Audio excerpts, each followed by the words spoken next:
Ayun no, welcome back sa ating channel and today meron tayong i-share at bagong ilalagay sa ating sasakyan.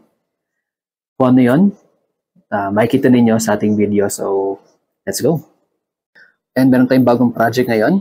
Ito, nakabili tayo ng chain na matawag dyan, Universal Chain Online. Then install natin ngayon sa sasakyan natin. Well, before, ito kung makikita ninyo, nakalagay lang dyan is yung samurai lang naman na lip, rubber lang yan. Nung una kasi gusto ko lang naman kasi simple lang naman na looks. Pero may nakita kasi ako online na may nakalagay na ganito. At parang nagandahan ako eh. So, titry din natin. Anyway, kung okay naman siya, for keeps na yan. Pero kung hindi okay, pwede ko siyang ibenta ulit online. So, ayan, samahan niyo ako ngayon and ilagay natin. Ito yung lalagay natin. 3 pieces yan. Isa sa left, right, yung sa gitna. Hindi natin yan, syempre. Safety nga pala muna, ensure ninyo na naka-handbrake yung sasakyan. Ako para double yung security, naglagay na ako ng bato. Pinangkalso ko sa gulong. At ayun, tara, game na tayo. Camera trick, pabilisin yung video, go! Okay, ayan, natanggal na natin yung nakalagay na rubber before. Ang weird lang yung tingnan ngayon, nung natanggal na yung rubber lip na yan. Nung meron siyang ganyan, kahit simpleng rubber lip na yan, na ganyan, maiksi lang. Nagmukha siyang parang mababa, eh, no? Ngayon, nung nawala na siya, hindi ko lang sure kung kuha sa camera, pero feeling ko parang may kulang. Tapos parang ang taas ng harapan niya. Ang weird lang. Parang siguro mukha niya mga tao na nag-ahit ng bigote or balbas. Parang ganun. Pero wala naman nagbago. Same height lang naman yan. Ito lang naman yung nawala. Peraso ng goma. Hit na natin yung chain. Ito ang problema ko, no? Ito kasi yung dulo ng bumper. Gusto ko sana medyo ipasok siya dito eh. Tapos tumatama siya dyan sa, yun, no, sa bandang lower part na to. So, dito. Tumatama siya dyan. Kapag pinantay ko naman dito yung lip na to, sobrang, yun, no, sobrang layo. Ang tsura niya. Hindi ako ng ganyan, tsaka sa side yan. Yan, no, pag pinantay ko dito, ganyan. Ang tsura niyan. Tapos sana medyo pasok na ganyan. May naisip akong gawin na mas maganda, no? Kaysa bawasan ko ito or putulin ko itong original nating mudguard or cover dyan. Ito na lang yung kakatingin ko. Pag ganun, para malagay ko na siya. Una nating i-screw dito sa kanto muna. Dito lang. Sa may dulo. Para ma-adjust pa rin natin yung kanyang, let's say, tsura, ganun. Hindi mo na siya fix. So, dito muna sa gitna natin. May dulo pala, sorry. Dito muna sa dulo natin i-screw.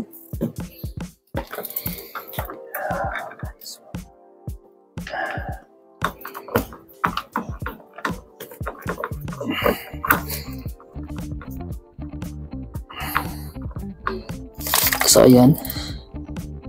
I-screw muna itong kanto na to. Itong kanto muna na to. Para ano, may play pa rin. Ibig sabihin, mamadas pa natin yung distance niya, yung layo niya, ganun.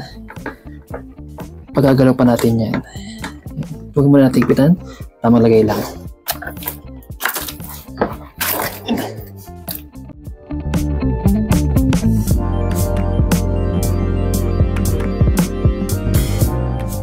Okay, so nalagay na natin isa. So far, not bad. Parang okay naman sa aking distance niya. If ever need an adjustment, i-adjust ko na lang siguro yan. Pero so far, ang tsura niya. Okay, diretso na natin ngayon. Igatin sa may left side.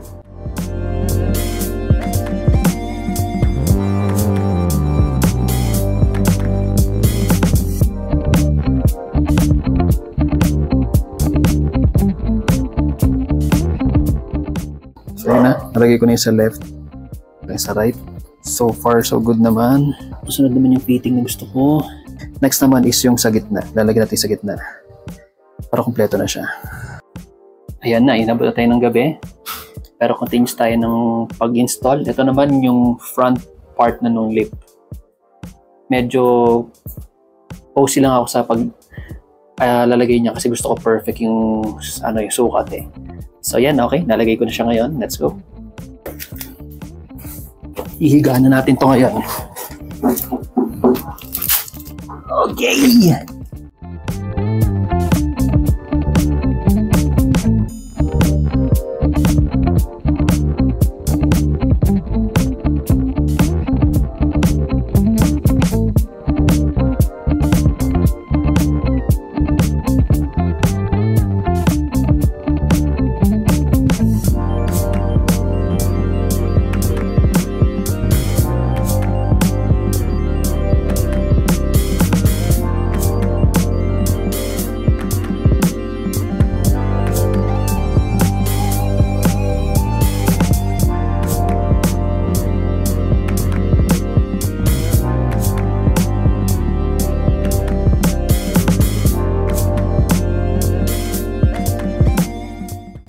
At ayan, install na natin yung kanyang chin or yung universal lip or chin sa baba. For me, okay lang naman siya. Hindi naman siya ganun ka-loud tingnan or pangit tingnan. Somehow pumagay pa rin naman eh. Ayan. Hindi ko na na-video ang kagabi kasi madilim na eh. Kaya ngayon ko na binidyo.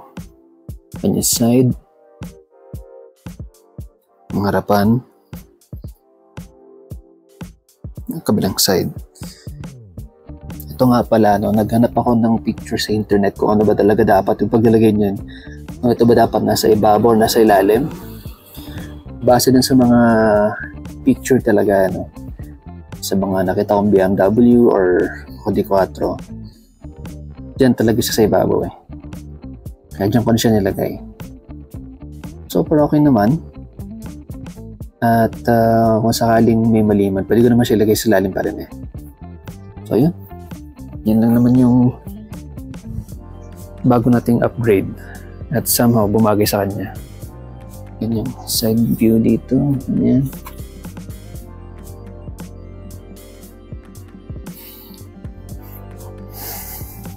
Natin. Bagay din naman pala eh. Okay. So yun na. Thank you so much for watching and as always, stay chill.